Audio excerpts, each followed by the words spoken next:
আসসালামু আলাইকুম। সৈয়দ আহমদুল্লাহ আল কাদরি রহমতুল্লাহি আলাইহির পবিত্র দরবার শরীফ হল মাইজভান্ডার দরবার শরীফ।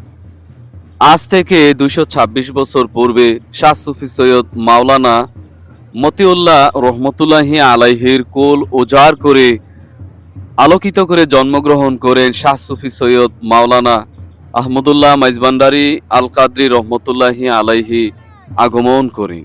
এই গ্রামের নাম ছিল মাইজভান্ডার। তিনার নামের পিছনে এই জন্য মাইজভান্ডার শব্দ লাগানো হয়। তিনার পূর্বপুরুষগণ সুদূর আরব দেশ থেকে এই বাংলাদেশের চট্টগ্রামে এসে আস্তানা গেলেন। সৈয়দ আহমদুল্লাহ মাইজভান্ডারি রহমতুল্লাহি আলাইহি তিনি ফিকহ শাস্ত্রে উর্দু, ফার্সি এবং বিভিন্ন ভাষার পাণ্ডিত্য জ্ঞান অর্জন করেছিলেন।